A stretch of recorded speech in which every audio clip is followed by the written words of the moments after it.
Hola, mi nombre es Horacio Delgado y trabajo en la coordinación de infraestructura del Instituto Mexicano del Transporte. En esta ocasión voy a presentar el seminario LMT que tiene como tema diseño de mezclas asfálticas en caliente en función del nivel de tránsito. En estos vamos a ver algunos requerimientos para el diseño de mezclas y las especificaciones tomadas en este documento.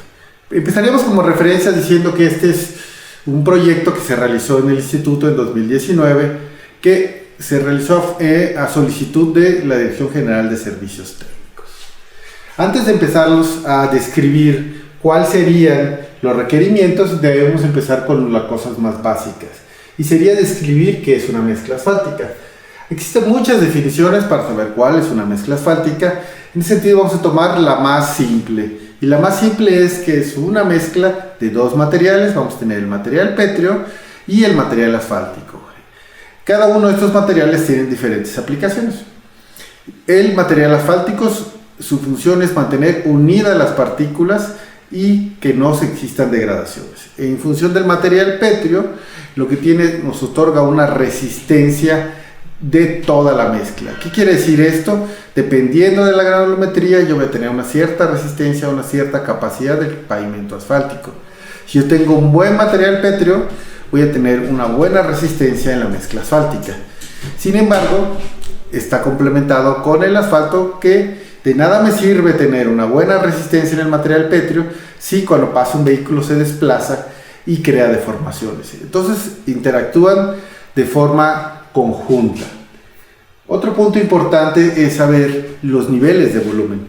Cuando hablamos de eso, lo que tenemos en cuenta es que el material asfáltico generalmente en masa ocupa el 5% en una mezcla aproximadamente, y el agregado pétreo un 95%. Si hablamos de volumen, estamos hablando que el material pétreo estará en un 80%, unos 12% de asfalto, y vamos a tener un cierto porcentaje de aire en las mezclas. En cualquiera de estas dos comparaciones, lo que podemos ver es que el material asfáltico es poco. Pero, sin embargo, aún siendo un material, vamos a decir, un volumen pequeño, en una mezcla asfáltica va a tener diferentes propiedades que se le van a transmitir a la mezcla. Las primeras dos propiedades vamos a estar hablando de la viscoelasticidad y la sensibilidad térmica. ¿Qué me quiere decir esto? Una mezcla asfáltica depende, o un material viscoelástico depende de la temperatura, va a tener comportamientos diferentes.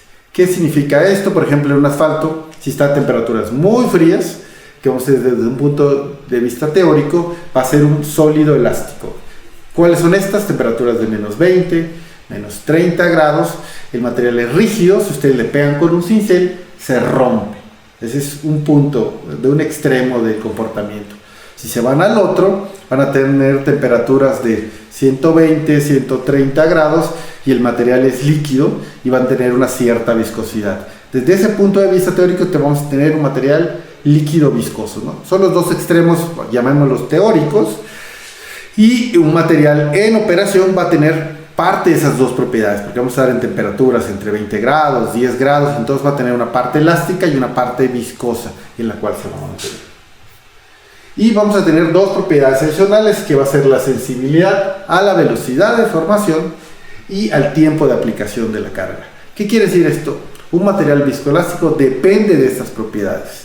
Si yo tengo velocidades de aplicación de carga mucho más rápidas, la respuesta del material va a ser mucho más alta. ¿Qué quiere decir? Valores del módulo mayores. Y si el tiempo de aplicación de carga, si tenemos cargas prolongadas, generalmente el material va a tener tendencia a tener una fluencia, o sea, se va a deformar, si lo queremos ver así. Entonces, no solo va a depender de la temperatura, sino qué tan rápido le aplican la carga y cuánto dura la carga. Si piensan en el ensayo más básico de un cemento asfáltico, puede ser el ensayo de penetración. Se fijan en esas condiciones, me definen estas cosas. ¿Qué hacen en un ensayo de penetración? Que es el más sencillo. Les dicen a qué temperatura lo deben de hacer, cuánto pesa la aguja, ¿no? Que es el nivel de carga, y cuánto dura la carga. Entonces necesito esos tres datos para tener una referencia de cuál es el valor de diseño. Y todo es eso porque depende del comportamiento general. El otro comportamiento, el comportamiento excepcional, vamos a tener que hay el envejecimiento. ¿Qué quiere decir? Que un asfalto va a cambiar sus propiedades de acuerdo en función del tiempo. No es la misma propiedades de una mezcla asfáltica cuando está recién colocada que 10 años después de haberla colocado. Otro punto es definir cuáles son los tipos de mezclas asfálticas. Igual hay muchísimas formas de clasificar estos puntos. Sin embargo, vamos a tomar la más sencilla. Realmente, para definir una mezcla asfáltica podemos estar hablando del nivel de la granulometría o del modo de fabricación. ¿Qué quiere decir esto? Yo puedo tener un mismo banco de material, un mismo ligante asfáltico, y yo cambio las granulometrías y tengo diferentes mezclas. Que puedo tener una mezcla densa, puedo tener una mezcla fina, puedo tener una SMA, una capa de rodadura. Fíjense, son los mismos insumos, yo cambio la estructura granular y tengo diferentes aplicaciones de la mezcla. El mismo caso en el modo de fabricación, yo puedo tener la misma granulometría y yo cambio el asfalto. Puedo tener una emulsión, tengo una mezcla fría, puedo tener un asfalto, vamos a decir, convencional, tengo una mezcla en caliente, o le puedo poner un aditivo y estar hablando de mezclas tibias. Cada uno tiene una función y ciertas capacidades estructurales diferentes, pero esencialmente solo estamos cambiando el ligante. Este es el esquema general de una mezcla, ¿no? En definiciones generales. Esa es la parte superior, lo vemos en la estructura del pavimento, esa es la parte que vemos. Sin embargo, pues hay diferentes capas en una mezcla asfáltica. En ese sentido, pues generalmente cuando hablamos de un pavimento asfáltico, hablamos toda una estructura que fabricamos, y después que está construida, pues empiezan a pasar lo que llamamos las solicitaciones. ¿Qué son las solicitaciones? Son las acciones que pasan sobre ese pavimento, y podemos tener de dos tipos. Mecánicas, lo más común es los vehículos, ¿no? Los pasos de vehículos que van sobre el pavimento, o medioambientales, donde tal vez la más drástica es el agua, ¿no? Entonces, a partir de estas solicitaciones se empiezan a presentar degradaciones en el pavimento, y lo que queremos en el diseño, o lo que se busca en el diseño, es evitar que estas degradaciones se presenten. Bueno, para esto tal vez deberíamos tener un poco claro muy claro cuál es el esquema clásico del diseño. Como les decía, sabemos que en el diseño tenemos dos materiales. Tenemos el material pétreo, el material asfáltico, y esos forman la mezcla. Entonces, en el primer concepto que debe quedar claro es decir, oye, tengo dos materiales. ¿Qué es lo que voy a tener? Primero voy a estar seguro que cada uno de estos materiales individualmente cumple las propiedades o las especificaciones dadas, y después de eso yo los voy a mezclar y voy a hacer una evaluación de esta mezcla. Bueno, haré esa parte que es el diseño volumétrico, donde vamos a ver durante la presentación que existen diferentes metodologías para medir la densificación, y vamos a hacer una evaluación del desempeño. Y esa evaluación de desempeño no tiene más función que decir, oye, vas a soportar esas degradaciones a las cuales generalmente está sometido el pavimento. Las veces no lo sé, lo vamos a evaluar y vamos a determinar. Bueno, el método más clásico de diseño podremos estar hablando que es el método Marshall. El método Marshall es alrededor de los 50 y se ha utilizado durante muchos años en la Secretaría para hacer la evaluación de mezclas. Sin embargo, pues tiene unas ciertas acepciones que nos hacen la necesidad de tener algunos cambios. Si nosotros buscamos los documentos de referencia que van a ser las normas de la ACTM o documentos del Instituto del Asfalto en Estados Unidos, veremos que este método en específico fue calibrado para unas ciertas condiciones. Estas condiciones dicen, por ejemplo, ¿no?, para estabilidad de flujo Marshall solo son aplicables para mezclas con granulometría densa, con tamaño máximo de 25 milímetros y con un asfalto convencional. ¿Qué quiere decir esto? Que esos requerimientos que están puestos allá solo cumplen o solo son válidos para estas condiciones. Si ustedes utilizan agregados con mayor tamaño nominal, no van a funcionar, o sea, no van a servir de referencia. Si ustedes utilizan polímeros o si utilizan un RAP, material reciclado, las referencias ya no van a ser las mismas y no las podemos utilizar porque solo fueron calibradas para una condición muy específica. ¿Dónde partimos de este punto? Mira, de este punto partimos fue calibrado en los 50, Y para esas calibraciones hubieron ciertos rangos, vamos a decir, de tránsito que se utilizaron. Existen 3 características de tránsito, desde un bajo, medio y un tránsito pesado, que se figuraba en esa época, pero cuando hablamos de esos, estamos hablando que un tránsito bajo era considerado 1000 ejes equivalentes, un tránsito medio de 1000 a 1.000.000 y un tránsito pesado más de 1.000.000. Y aquí están los requerimientos para cada uno de esos, bajo los criterios que les comentaba. ¿Qué es lo que me dice esto? Me dice, oye, mira, en esa época el tránsito era muy bajo y fue calibrado para estas condiciones. Esas condiciones de tránsito han cambiado a lo largo de los años y ya estamos hablando en carreteras en México que están muy por encima de estos niveles de tránsito. 20, 30 millones en una carretera de alto tránsito, y si estamos hablando de ejes troncales, seguramente estaríamos hablando de 50 o 70 millones en México. Entonces es una de las razones que no sea tan aplicable seguir utilizando esta metodología para condiciones de tránsito muy altas. Bueno, ese es un esquema de la norma. Hice una copia exactamente como está en la normativa de la Secretaría, y la normativa de la Secretaría es muy clara. Dice, bueno, de 1 millón a 10 millones hay ciertas características que se deben de cumplir. Sin embargo, dice, mira, para tránsitos mayores de 10 millones de ejes equivalentes, se requiere un diseño especial de la mezcla, pero no nos dice cuál es el diseño. Solo nos dice que ya no lo puedo utilizar y necesito tener un criterio adicional. En ese sentido, lo que establecimos en esta metodología o en este proceso es cuáles serían las opciones para esta parte, el diseño adicional de la mezcla. Ok, bueno, ¿cuál es el problema en realidad? Mira, generalmente el problema es que tengo una vía de diseño, dice la que ustedes hayan puesto en la metodología, 10, 15, 20 años. Yo espero que va a haber una variabilidad en esa vida de diseño. Sin embargo, la realidad pasa es que se presentan diferentes deformaciones o fallas prematuras antes de lo esperado. Eso es un esquema general en un diseño. ¿Y qué es lo que te pasa cuando estamos hablando de mezclas? Pues que se van presentando las degradaciones más clásicas. Las degradaciones más clásicas en un pavimento asfáltico, vamos a tener baches que están asociados al agua, roderas, ¿no?, o deformación permanente, y agrietamiento por fatiga. Estas son las más clásicas que están. Entonces, les decía, realmente ¿cuál es el problema con la metodología del Marshall? El detalle de estos es uno muy básico. Oye, la mayoría de las metodologías hablan del Marshall, puede existir el BIM, que existe antes, o el método francés, podemos estar hablando del SuperPaint, que es lo que ha cambiado un poco la parte del diseño. La mayoría de esas metodologías van en función de una cosa, de determinar la fórmula de trabajo o la volumetría de la mezcla. Esa es una condición. Con cualquiera de esas metodologías lo pueden hacer. Ese no es un problema.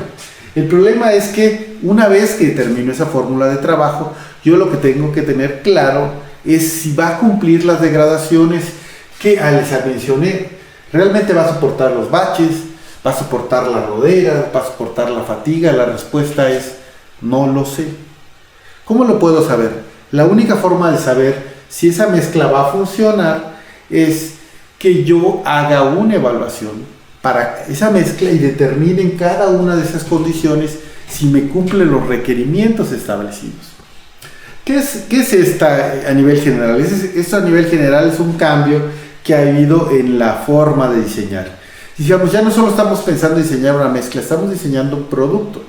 El ejemplo más clásico de diseñar un producto son los productos que usamos diariamente. Piensen, el más clásico tal vez podría ser un champú, ¿no? Champú para la caspa, es el ejemplo que siempre les pongo. Les digo, oye, yo tengo caspa, me compro un champú, me lo pongo, si me quita la caspa funciona, si no me lo quita no funciona y tengo que ir a buscar otro. Es el mismo ejemplo de una mezcla. Yo diseño la volumetría, le hago un ensayo y veo si va a soportar el agua, ¿no? Y no se van a presentar baches. Si lo cumple, digo, palomita, ya sé que este no es un problema. Le evalúo en las roderas, ¿no? Si veo que no tiene problemas de deformación permanente, pues otra palomita cumple. Y le evalúo la fatiga y así voy avanzando en las evaluaciones. Si no me llegara a cumplir alguna de estas, pues es muy sencillo, o sea, tengo una mezcla, o tengo un material, un producto, como lo quieran ver, que no cumple esas características y por lo tanto tengo que cambiarlo hasta que encuentre una condición en la cual ya vaya a cumplir. Ese es el concepto de evaluación del desempeño. Ese es lo que va a cambiar en todo lo que tenemos en la mezcla. No hay que olvidar que desde hace muchos años pues existe esta versión que vamos a llamar del protocolo AMAC, ¿no? Donde fue una respuesta a estas características que se aplicaban en la norma, que no sabían a qué hacer después de 10 millones de equivalentes, y se empezaron a poner otros criterios que van de 3 a 30 millones o más de 30, y se empezaron a aplicar otras evaluaciones. Fueron las primeras evaluaciones de la evaluación del desempeño, más bien, que se empezó a hacer en la mezcla asfáltica. Estamos hablando de la evaluación de la susceptibilidad a la humedad mediante un ensayo de TCR, la evaluación de la deformación permanente mediante un ensayo de Hamburgo, y ensayos de módulo dinámico y fatiga para los niveles más altos. Y es en función de estos que nosotros determinamos cuáles serían las evaluaciones. ¿Por qué nos basamos o por qué combinamos las propiedades? Bueno, cuando se comenzó esta parte de la evaluación del protocolo, ¿no? Uno de los problemas fundamentales que se presentaron es que no había laboratorios que pudieran hacer los ensayos, y tomó mucho tiempo que se formara el personal técnico y se crearan laboratorios que tuvieran estas capacidades. Si nosotros decidiéramos cambiar de ensayos, prácticamente comenzaríamos de cero y tendríamos que pasar por un proceso de formar a todo el personal técnico y a todos los laboratorios en estas nuevas evaluaciones. Como ya tenemos un camino recorrido, lo más idóneo, o la condición idónea, sería volver a tomar lo que ya sabemos hacer, que sabemos que funciona, y aplicarlo bajo diferentes condiciones. ¿Cuáles son estas condiciones? Muy sencillas. Oye, voy a definir los niveles de tránsito. Esos primeros dos ya sabemos que existen, que son los que están definidos en el Marshall. Lo vamos a llevar a nivel bajo, nivel intermedio, y vamos a estar en los niveles altos y muy altos, donde ya vamos a estar en evaluaciones más estrictas del desempeño. ¿Qué es lo que pusimos en estos? Bueno, empecemos por el inicio, ¿no? Lo que deberíamos hacer es, antes de diseñar, como les decía, saber que los materiales cumplen de manera individual. Para eso vamos a utilizar las normas establecidas en la Secretaría. Vamos a poner los ensayos que están descritos para las mezclas asfálticas, para el material pétreo, y los ensayos para el material asfáltico. Son normas que ya existen, ¿no? Y que generalmente se aplican en la mayoría de las obras. O sea que no habría un cambio sustancial.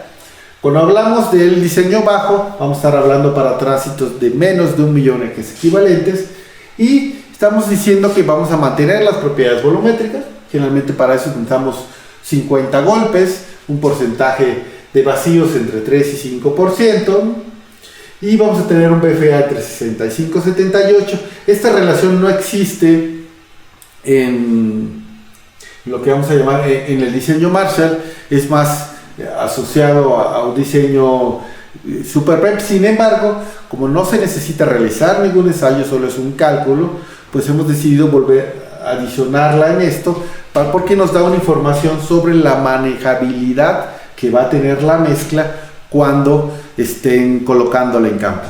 Y bueno, para evaluación de desempeño, pues dejaremos estabilidad y flujo Marshall. ¿Por qué no movemos estas para ese nivel y lo vamos a ver para el siguiente? O sea, el concepto es muy básico, o sea, mientras más tránsito haya, lo que vamos a tener es que tenemos que estar más seguros que esa mezcla va a resistir. Entonces los requerimientos de evaluación van a ir aumentando conforme aumenten los niveles de tránsito. Pensemos que tenemos ensayos de módulo, fatiga, ¿no? Que el costo es más elevado. Si hablamos de que tenemos un diseño de una mezcla en un estacionamiento de un centro comercial, pues el tránsito es muy bajo. No vamos a hacerle evaluaciones de alto nivel a ese tipo de mezclas, porque el tránsito no lo amerita. No solo es tanto el nivel de tránsito, sino el nivel de inversión. O sea, debe ser proporcional ese nivel de inversión en función de lo que vamos a colocar. Si estamos hablando de un eje troncal, pensemos en México, en la México-Querétaro, la México-Puebla, la Querétaro-Irapuato, donde vamos a ver que tenemos más de 50 millones de ejes equivalentes. Estamos hablando más de 20,000 vehículos circulando diariamente. Tenemos que ser muy estrictos en la evaluación. ¿Qué quiere decir esto? Que tengo que estar seguro que no va a presentarse ninguna de estas degradaciones que yo he mencionado con anterioridad. ¿Por qué? Porque la inversión que estamos haciendo en ese pavimento es muy alto y no podemos darnos el lujo de no saber exactamente qué es lo que va a pasar. En cambio, en estas características donde los niveles de tránsito son bajos, va a influir más las características del material y un buen diseño volumétrico que propiamente la evaluación del desempeño. Entonces podemos tener todavía el Marshall. Bueno, en función de los vacíos del agregado mineral, pues va a depender del nivel de tránsito. Tenemos diferentes valores dependiendo del tamaño nominal y de niveles de tránsito. Esta tabla que se utiliza o esta evaluación es para todos los niveles de tránsito. Siempre nos vamos a requerir a este punto.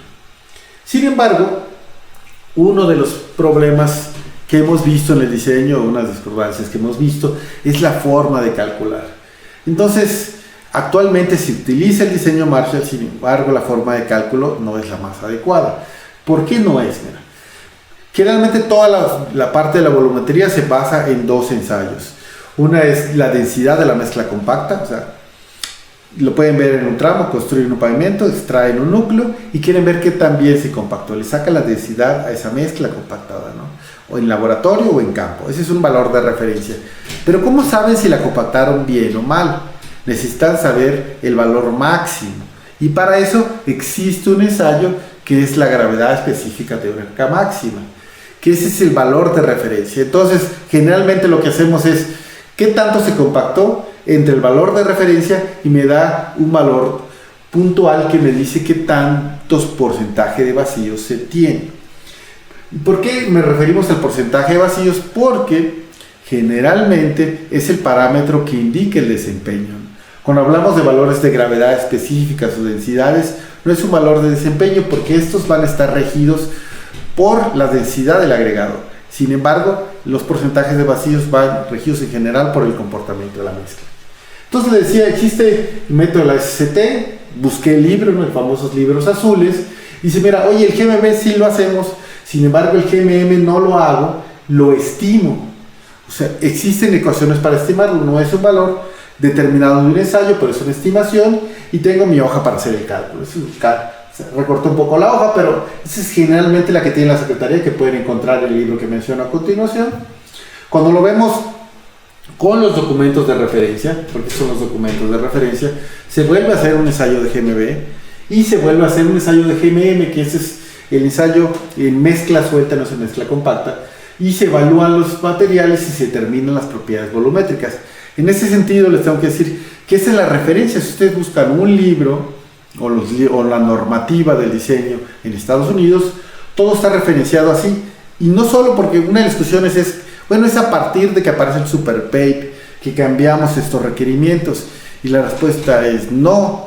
Realmente, si ustedes buscan el libro de diseño de mezclas asfálticas, el Marshall, desde esos diseños venía descrito que toda la volumetría se calcula de esta forma. ¿Qué quiere decir? Que no tiene nada que ver el método de cómo calcular la metodología. Sin importar qué método utilicen, las propiedades volumétricas se calculan de esta forma. Bueno, podríamos pensar que es que tanto es tantito, o sea, ¿qué tanto lo puedo mover o no en estas evaluaciones? Para eso, o para dejarlo claro, pusimos un ejemplo. Este es un ejemplo del cálculo con la hoja de la Secretaría, como generalmente se hace, y estos son los cálculos con la volumetría. Es que están azules, son los datos de referencia, y vemos dos probetas compactadas de la misma forma. ¿Qué quiere decir? Agarré los mismos datos iniciales, simplemente hice cálculos de acuerdo a como dice la metodología, pero los datos son los mismos. ¿Qué es lo que veo? Cuando veo el cálculo de porcentaje de vacíos, veo que con la forma de calcular en la Secretaría tengo menos vacíos que los que en realidad tiene la mezcla. En función del BAM, los resultados son similares, y cuando hablo del BFA se reducen, o sea, son mayores de los que debería tener. ¿Qué me dice esto? Bueno, realmente el problema principal de hacer el cálculo de esta forma se basa en una condición, y esa condición es que la densidad la calculan de forma geométrica. ¿Qué quiere decir? Pueden calcular la densidad de muchas formas, las propiedades. Una puede ser volumétrica, que es haciendo pesos y volúmenes, desplazamientos de agua, o puedo calcularlas en la geometría. ¿Qué quiere decir? Yo tengo una altura, un volumen, y a partir de eso calculo las densidades. Eso es lo que pasa aquí. Entonces no considera todos los vacíos que se encuentran dentro de la mezcla, tampoco considera toda la absorción que puede tener el agregado con respecto al asfalto, ¿no? Y esas condiciones hacen que se presenten estas variaciones. ¿Cuál es el problema en realidad? El problema en realidad es que esto que ven aquí es una estimación y funciona muy bien porque si se fijan los valores no son muy lejanos de la realidad. O sea, me sirven para estimar lo que posiblemente está pasando o que se tuvo en la obra, pero esa es una estimación. En teoría lo que deberían estar es, primero estimo para tener un valor de referencia y en la obra me da una, vamos a decir, una idea de qué es lo que voy teniendo y después llego y en el laboratorio hago las pruebas y ya determino el valor real, que sería este. Sin embargo, el problema que se presenta es que se quedaron en la estimación y ya no están haciendo el valor real. Y eso ha generado pues unas discordancias enormes entre lo que es la realidad y lo que realmente se presenta como resultados en las obras. Bueno, eso es por eso que en los requerimientos o en el manual se va a presentar un cálculo en función de la volumetría como está descrita en la normativa de referencia. Bueno, cuando hablamos de niveles de tránsito que van de 1 a 10 millones de ejes equivalentes, pues vamos a tener las mismas propiedades volumétricas. Aquí, con función del desempeño, pues vamos a cambiar los valores, se exige un poquito más, y el número de golpes, ¿no? Que vamos a tener 75. Con menos de 1 millón teníamos 50. Eso es lo clásico de la metodología que siempre se ha utilizado. Bueno, empecemos. ¿Qué haríamos cuando estamos hablando del diseño de más de 10 millones de ejes equivalentes? Nos pusimos los criterios entre 10 y 20 millones de ejes equivalentes y en función de esos pues tenemos los números de giros. Vamos a cambiar el sistema, ya no vamos a tener el martillo Marshall, vamos a tener un compactador giratorio. El martillo Marshall es en función de los golpes, ¿no? Le pegamos un cierto número de golpes, le dan la vuelta, otro número de golpes y así se compacta. Eso es en función del número de giros. ¿Cuál es la diferencia entre uno y otro? El número de otro es que cuando hablamos del compactador giratorio, lo que tenemos es un dispositivo que simula la densificación que va a seguir la mezcla asfáltica en el campo. O sea, refleja más los procesos constructivos. ¿Qué quiere decir? ¿Qué es lo que hace en el campo? ¿No? Pues se va en un rodillo, ¿no? Va pasando hacia adelante, hacia atrás, va compactando la muestra y va acomodándola. ¿Cómo funciona un compactador giratorio? Pues tienen un molde, ¿no? Está sujeto en la parte inferior, le aplican una carga, ¿no? Si solo fuera así tendría una carga estática. Lo que hace es que al sujetar la parte inferior empieza a girar. De ahí es donde viene el nombre de compactador giratorio. ¿Qué hace cuando gira? Que se reacomoden las partículas y con el esfuerzo se tenga una compactación que es más adecuada o más apegada a la realidad, porque lo que pasa es, la realidad pasa un rodillo, ¿no? Aplica una carga, mueve un poco el material, regresa y lo va acomodando. Y eso es lo que trata de simular de mejor forma lo que pasa en el campo, en el laboratorio. Una de las discusiones generalmente que se hacen es decir, oye, ¿puedo lograr la misma densidad con un martillo Marshall que con un compactador giratorio? La respuesta es sí. A nivel de compactación pueden tener las mismas gravedades específicas. ¿La mezcla es la misma? La respuesta es no, porque en el proceso de densificación tenemos dos factores, ¿no? Una es qué tanto está compacto, o sea, qué gravedad específica logró, qué densidad tiene, y la otra es el acomodo de las partículas. El acomodo de las partículas va a ser diferente en una condición y otra. ¿Qué es lo que me dice esto? Si solo voy a hacer la volumetría, pues tal vez no importe mucho compactarlo con el Marshall o con el compactador giratorio. Si yo le voy a hacer una evaluación del desempeño, me va a variar completamente los valores porque el acomodo de la mezcla va a ser diferente. Bajo estas discusiones, uno de los puntos a tratar era si en este rango de tránsito yo podía utilizar el compactador giratorio para hacer las evaluaciones de desempeño que vamos a ver ahorita. La respuesta es no lo puedo utilizar por dos razones. Una, tendría un acomodo diferente y los desempeños que fueran evaluándose o los resultados de los ensayos si eran diferentes entre los que lo fabrican con el compactador giratorio y entre los que lo fabrican con el compactador Marshall o el martillo Marshall, darían diferencias que sería muy difícil de ajustar. Y dos, cuando yo veo, voy a adelantarme un poquito porque para la explicación, cuando yo veo la especificación del diseño, veo que tengo que compactar ensayos de susceptibilidad a la humedad y ensayos de susceptibilidad a la deformación permanente. Estos se practican para una condición muy particular. ¿Cuál es? Para una probeta con 7% de vacíos y con una altura definida. Cuando hago esto en un compactador giratorio es fácil hacer. Es fácil hacer o relativamente fácil porque el compactador giratorio lo pueden manejar a niveles de ciclos o a niveles de altura. Entonces, para fabricar estas probetas tengo dos variables. Una es la altura y otra es la densidad. Pero al fijar la altura en un compactador giratorio elimino una de las variables y solo voy buscando la densidad, y cambiando las masas puedo lograr que tenga las densidades. ¿Cuál es el problema con el compactador Marshall? Que yo no puedo fijar, le sigo trabajando en número de giros. Entonces voy a tener dos variables o controlar dos variables para hacer las probetas, y eso me va a llevar al tiempo o el tiempo que me tomaría lograr esas probetas bajo esas dos condiciones sería muy largo, y lo que haría es que fuera más lenta el proceso o muy tardado el proceso. Bueno, voy a regresarle a estos que les decía. Como les decía, entonces voy a estar hablando de un compactador giratorio. Ay, me pasé. Regreso. Compactador giratorio, donde vamos a tener los números de giros, los porcentajes que voy a tener a los números de giros iniciales, el porcentaje de vacíos, el BFA y la relación filial-asfalto. Que esas son las propiedades volumétricas, son las mismas que se evaluaban en el método Marshall. La única diferencia es que voy a utilizar un compactador giratorio. No cambian las propiedades volumétricas. Bueno, cuando hablas de desempeño hablábamos, oye, lo más común es baches. Bueno, ¿por qué se debe el bache? El bache se debe esencialmente a un problema con el agua, y es asociado a una pérdida de cohesión, ¿no? Es un problema con el agua. ¿Qué es una pérdida de cohesión? Los criterios más básicos en un diseño, o cuando estamos hablando de problemas de cohesión, se habla de entre la adherencia y la cohesión. ¿Qué es la adherencia? La adherencia, tengo un agregado pétreo, le pongo asfalto, y si se pega es que tiene una buena adherencia, si no se pega es que tiene una mala adherencia. Esa es la adherencia, ¿no? Que tanto se pegue el asfalto al agregado. ¿Qué es la cohesión?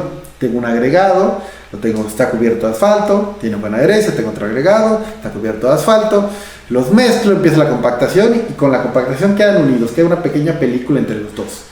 ¿Y qué es la adherencia? Oye, pasa un vehículo y frena, dobla, induce un esfuerzo de corte, y esa pequeña adherencia es lo que evita que una partícula salga volando, entonces que se desprenda esa pequeña liga. ¿Qué es lo que pasa con el agua? La liga en general es buena. Cuando pasa el agua reduce esa resistencia que se tiene adherencia y se desprende una partícula, y una vez que se desprende la primera se desprende la otra, y así, y vamos viendo baches. Es un proceso relativamente rápido.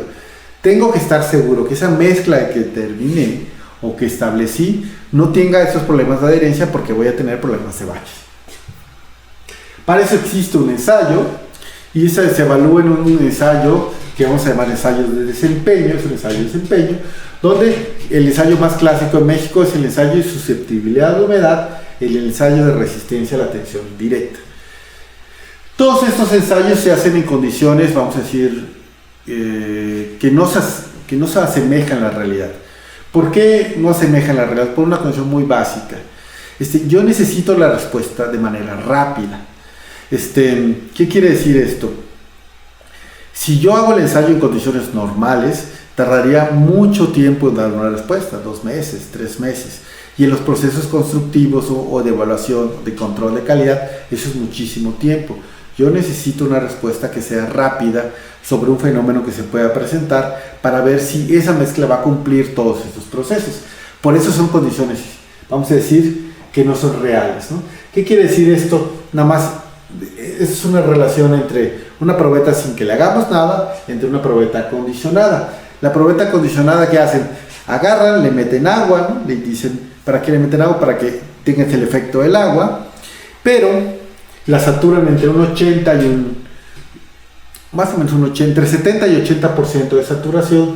Tenemos esa mezcla, y después que la saturamos la meten a congelar. Donde estaba el agua se convierte en hielo. Cuando hay hielo se expande, ¿no? Y donde estaba el agua colocada crea ciertas fisuras, se saca de esa, se mete a 60 grados en un baño maría de un día completo. Donde estaba el hielo se mete agua caliente, reblandece las fisuras, y después se lleva a la condición normal, y vemos qué tanto daño hizo todos esos procesos en el desempeño. Miren, el criterio es un 80% entre la referencia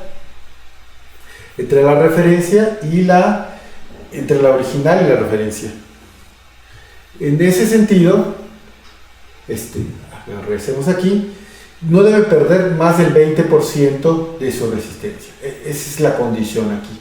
Si se fijan, en un pavimento nunca va a pasar eso, ni se va a congelar, ni luego se va a meter a 60 grados, ¿no? Son condiciones que no son reales y no son asociadas a quiero un proceso acelerado del ensayo para tener una respuesta rápida. Una de las discusiones en el inicio de utilizar esta metodología es decir, oye, pero ¿para qué lo congelas si no hay bajas temperaturas? El congelamiento no tiene nada que ver con las bajas temperaturas. Tiene un proceso donde quiero dañar a la muestra para ver el efecto que voy a tener. Bueno, esta es la condición primera. Hablamos que hay deformación permanente, entonces se presenta por baches en la estructura, que ya sea que puede ser por defectos en la mezcla asfáltica o por defectos en la estructura. Y cuando es en la mezcla asfáltica, toda la evaluación está hecha para esta condición. Eso está más asociado para las capas inferiores. ¿Qué es lo que tengo en estas? Pues tengo un ensayo, el más clásico es un ensayo de rueda de Hamburgo, donde igual vamos a estar en las mismas situaciones, una condición ilógica, ¿no? Tengo unas probetas compactadas con 7% de vacíos, están sumergidas en agua a 50 grados y le pasa una rueda metálica que pesa 700 newtons 20,000 veces. Yo lo que espero es no tener una deformación de más de 10 milímetros como criterio de falla. Entonces, cuando hablo en estas condiciones, se fijan, son las mismas situaciones. Es una condición que no es real, pero busco una condición de manera acelerada, ¿no? Y estos son los dos ensayos para evaluar que generalmente se utilizan en México. Bueno, es en función de esos que se pusieron los requerimientos: susceptibilidad luminar con TCR, mínimo 80%, y deformación permanente con la rueda de Hamburgo, 10 milímetros máximo para las condiciones de ensayo. Bueno, la discusión que podría estar es, oye, ¿por qué 20 millones de ejes equivalentes y no 30, no 35, 40, ¿no? Para eso nos remitimos a lo que dice la metodología original. Quiere decir, la mayoría de estos valores fueron determinados en la metodología SuperPave en Estados Unidos. Y si vemos el libro, la referencia dice, oye, mira, para la metodología SuperPave, generalmente el rango que me define alto a muy alto son 30 millones. Y vamos a estar hablando de 20 años y con el ASTO 93. Ok. ¿Qué haría esto?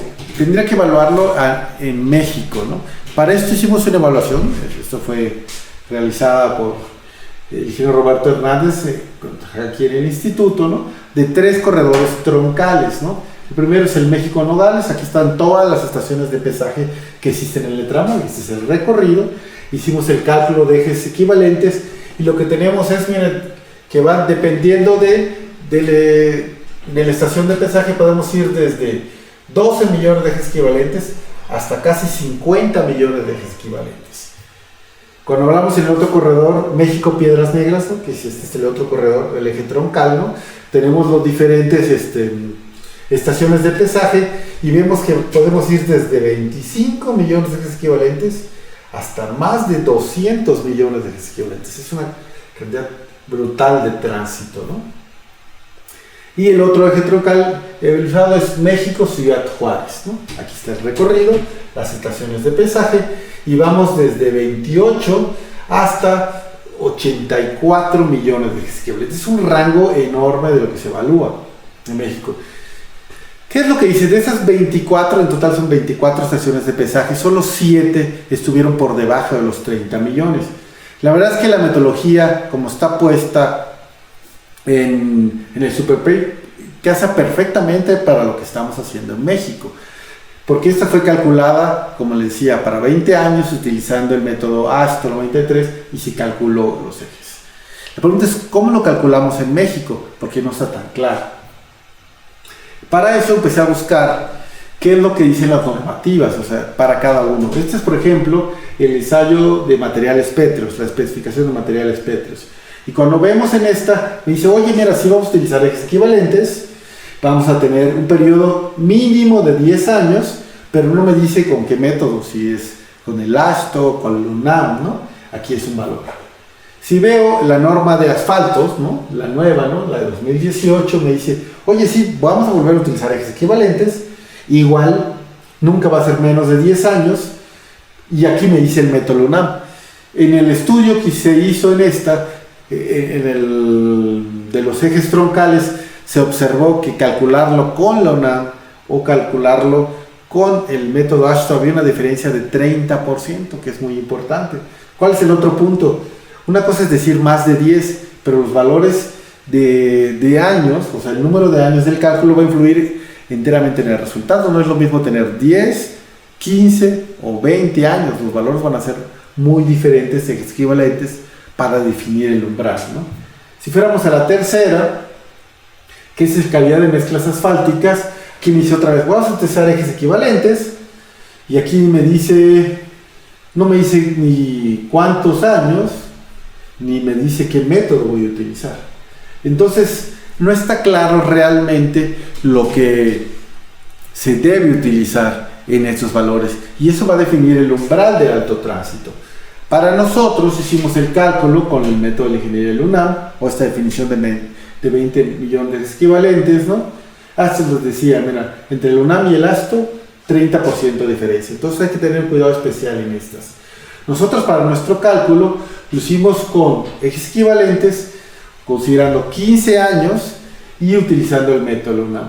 En esas partes de los cálculos lo que nosotros vemos más o menos es que ese rango a reducir el número de años y aumentar el número de equivalentes con el UNAM, 20 millones va a ser el rango aceptable.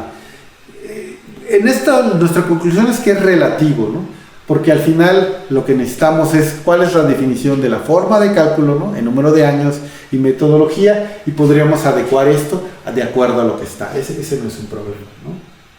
Bueno, para esos de más de 20 millones equivalentes, pues es un tránsito muy alto, ¿no? Tenemos las mismas condiciones de compactación, las mismas condiciones de volumetría, porque eso no depende del nivel de tránsito. Tenemos los ensayos de susceptibilidad de humedad y de susceptibilidad de deformación permanente, son las mismas especificaciones. Sin embargo, aquí vamos a estar hablando de ensayos, no solo ensayos de desempeño, sino también ensayos mecánicos. Y para esto, voy a remitir algunos datos. Cuando hablábamos del desempeño en la rueda de Hamburgo, ¿no? Que es algo que se hace mucho, no estábamos tan seguros qué tan buen indicador es para definir un diseño. Estamos claros que para el control de calidad es el ensayo más adecuado en la evaluación. Generalmente lo que tenemos, o lo que hemos observado a lo largo de los años es que si ustedes hacen una evaluación de rueda de Hamburgo y los valores son malos, o sea, que tienen deformaciones o roderas de más de 10 milímetros, generalmente la mezcla tiene un problema y se va a presentar rápidamente en el pavimento. Eso nos queda claro, ¿no? Otra cosa que queda claro es que son acciones combinadas, van a tener acciones asociadas a las roderas y acciones asociadas a la humedad, los desprendimientos, y en ese es un buen evaluador. O sea, ese ensayo funciona. ¿Cuál es el problema real? ¿Cuál es la situación que tenemos aquí? El problema no es si funciona o no para decirme cosas drásticas. La pregunta sí es si tiene la suficiente sensibilidad para definirme cosas pequeñas. Y en eso estamos aquí. Ese estudio lo hicimos hace 3 años. Y lo que hicimos, ¿cuáles son las variables en el diseño? Las variables en el diseño que pueden variar en una obra, generalmente puede decir que no controlen la granulometría, que no controlen el contenido de asfalto, que no controlen el porcentaje de vacíos con cual compacten y que no controlen la temperatura a la cual compactan, ¿no? Son generalmente los errores más comunes. La pregunta es, ¿los puede detectar el ensayo? Pues veamos, ¿no? Mira, por ejemplo, esta que ven la morada es la de diseño, y nosotros utilizamos el manual de control, las especificaciones del límite de control, y fuimos subiendo. Las verdes es los requerimientos de control, la verde y la azul. La roja es 2 veces el límite de control, y esta que sean es 3 veces el número de control. Subimos 1, 2, 3 veces arriba y 1, 2, 3 veces abajo, ¿no? Esas son las que están aquí. Cuando veo los resultados, en realidad, si se fijan, en sí todas cumplen. No hubo ninguna que no cumpliera el requerimiento de 10 milímetros.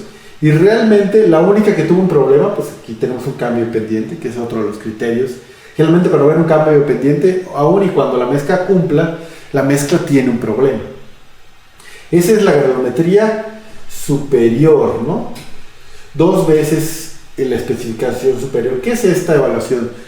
Generalmente cuando están arriba de la línea de máxima densidad son mezclas finas y con tamaños minerales más pequeños. Cuando vemos en esta realmente no es que haya perdido o tenga una deformación muy alta en cuanto a roderas. Realmente el problema que presentó es el desgranamiento. O sea, se empezaron a salir pequeñas partículas de la mezcla y empezó a haber deformaciones, pero porque se desprendía el material. Eso es lo que ocasionó que la mezcla fuera muy fina. Bueno, dijimos, bueno, esas son condiciones normales. ¿Qué pasa? Una de las discusiones generalmente de las granulometrías es, ¿qué pasa si las granulometrías son muy malas, son discontinuas, ¿no? Uno de los criterios que muchas veces dicen en los diseños es, oye, si pasa 2 veces, cruza 2 veces la línea de máxima densidad, generalmente tiene un problema. Dijimos, ¿será cierto, no? Pusimos unas mezclas y se fijan, vean la sola, aquí pasa 1 vez, 2 veces, 3 veces la línea máxima densidad. Aquí es 1, 2 y casi 3 veces, ¿no? Tenemos 2 granulometrías que en teoría, lo que generalmente se estila, vamos a decir, en los diseños, no cumplen estas condiciones. Bueno, hicimos lo mismo, las evaluamos y cuando veo la evaluación del desempeño, tampoco lo pude ver. O sea, el primer requerimiento es, oye, si tengo cambios en la volumetría y solo ese factor está cambiando, no lo podría ver en un ensayo de prueba de Hamburgo. Bueno, probemos con el otro factor, ¿no? Los contenidos de asfalto. Voy a utilizar el valor de un óptimo, más menos 0.3, que es el requerimiento de control que generalmente se pide en las obras. Lo subimos a más menos 0.5, más menos 1 y más menos 2. Estos valores son ilógicos, generalmente no se presentarían en una obra. Y vemos qué pasa. Cuando vemos los resultados, vemos que el que mayor deformación se causó es este azul. Si buscamos es la que tiene menos asfalto. Generalmente la teoría dice, mientras más asfalto le ponga, mayor va a ser la deformación permanente. Y aquí no lo vi, ¿no? La que menos asfalto es la que más deformación. Misma condición. Al haber muy poco asfalto, había muy poca adherencia. Y lo que pasó es que las partículas se desprendían. Entonces, no propiamente se estaba deformando. Empezamos a ver desgranamientos en la mezcla. Pero sin embargo, para verlo, tuve que estar en condiciones muy, muy abajo. El óptimo es 5.4, estoy 2% abajo. O sea, realmente todos los rangos aceptables, todas las mezclas estaban cumpliendo. Entonces tenía un problema, o sigo teniendo un problema, no lo logro ver. Si lo hago porcentaje de vacíos, es la misma condición. Hice el original, 4.3, le subí a 7, que más o menos va a estar en lo que evaluaría en un ensayo de desempeño, le puse 9 y le puse 11. Si fijan, la única que no cumplió es estando a casi 12% vacíos, lo demás estaba dentro del rango, o sea, realmente no lo pudimos ver. Lo mismo condición en la misma evaluación con diferentes condiciones o temperaturas de compactación. Aquí, ¿qué hicimos? Siempre logré la misma densidad, pero lo compacté a diferentes temperaturas. Todos lograron el mismo porcentaje de vacíos. Se fija, la única que no cumple es la amarilla, y esa está hecha que la compacté a 95, ¿no? Pero también esas condiciones pues no son las más adecuadas o son muy lejas de la realidad en el campo, tal vez, ¿no? Y lo que voy teniendo es que en general todas las mezclas cumplían. ¿Qué es lo que me dice estas evaluaciones? Dice, mira, el ensayo sirve cuando tienes un defecto muy grande, generalmente lo vas a ver, ¿no? Es la confirmación que les comentaba. Pero si tienes pequeñas variaciones, el ensayo no las logra observar, ¿no? Porque depende de las características de los materiales que se tienen. Entonces, necesitamos un ensayo adicional para ver estas propiedades. Y no estaba planteado en los niveles anteriores porque el nivel de tránsito no era tan importante. En este caso tengo que estar muy seguro. Y aquí vamos a estar enseñando ensayos de CRIP. Cuando les mencionaba las normas de los materiales, de agregados y de asfaltos, pues existen en el asfalto, se implementó en 2018 la evaluación del CRIP en el ligante asfáltico. Este ensayo, siguiendo la misma, vamos a decir, tendencia de lo que se está registrando en la Secretaría de Comunicaciones y Transportes, decidimos instaurar o evaluar con el ensayo de CRIP pero en la mezcla asfáltica, que el cual es el ensayo real, ¿no? Ese es un ensayo de impulsión, le aplican una carga, ¿no? Después dejan que repose y ven cuánto recupera esa deformación. La referencia que utilizamos nosotros para la evaluación es 40 grados de temperatura, 400 kilopascales y 0.2 segundos de carga y 0.8 de reposo. Es una condición de ensayo. ¿Qué es lo que hacemos, no? ¿Se acuerdan? En los agregados no se veía gran cosa. Cuando vemos las evaluaciones de la granulometría, ¿no? En ese ensayo vemos que existe una diferencia significativa entre cada una de las granulometrías. ¿Qué es lo que dice?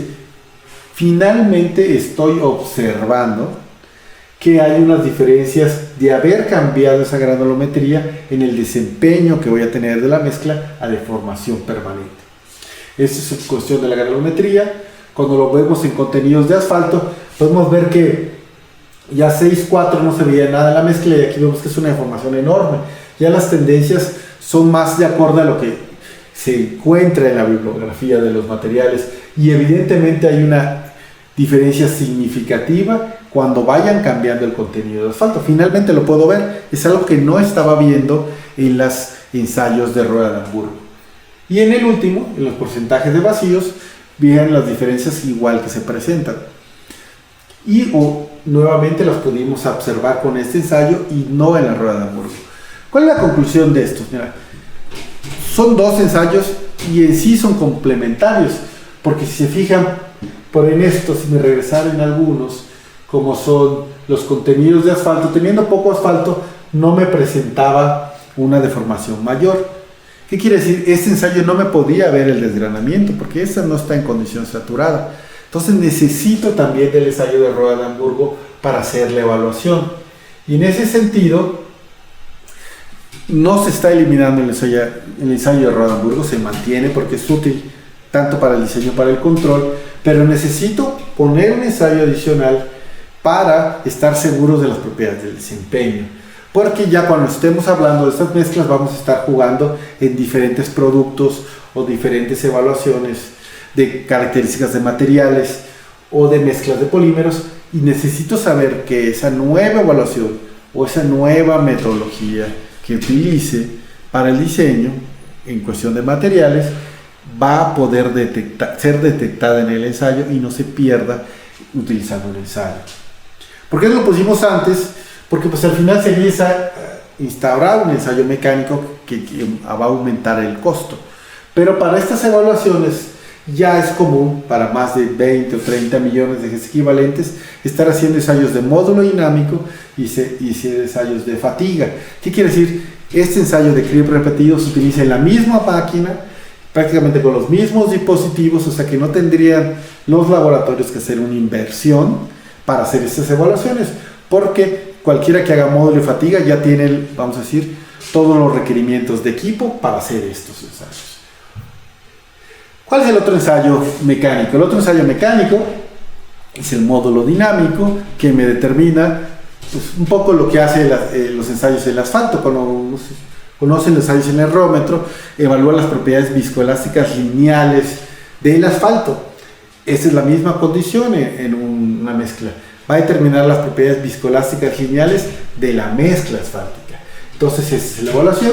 ¿Cuál es la función? ¿No? Aplico un esfuerzo, ¿no? Con una celda de carga que está aquí arriba. Mido la deformación con unos LVDTs de micro deformaciones y en función de esfuerzo y deformación yo determino los valores del módulo y los valores del ángulo de fase. ¿Qué es lo que hago? Dependiendo de lo que quiera hacer. Si estoy en un diseño o una evaluación de productos, tal vez esté hablando de construir la curva maestra, que me lleva de alrededor de 5 temperaturas y 5 frecuencias. Si estoy hablando de un diseño donde el valor es puntual, que es a 10 Hz y 20 grados, nosotros estamos proponiendo por lo menos evaluar 2 temperaturas para que el valor sea lo más aproximado a la realidad el que voy a terminar del diseño. Pero ese es el ensayo que ya es común en México. Y el otro es la evaluación de la fatiga. Se fijan, se hace una viga con un compactador lineal y el ensayo que está definido en México es el ensayo de flexión en 4 puntos. Mira, aquí está la carga, ¿no? Le aplico una carga, se flexiona la viga y los 4 puntos de apoyo de la mezcla, ¿no? se hace una carga sinusoidal, a diferencia de estos, se hace una temperatura y a una frecuencia establecida, estos no se varían. Lo que sí se varía es el nivel de carga. Generalmente las amplitudes de ensayo van desde 250 a 750 microdeformaciones, son muy pequeñas, y lo que hacen es un juego para construir la ley de fatiga.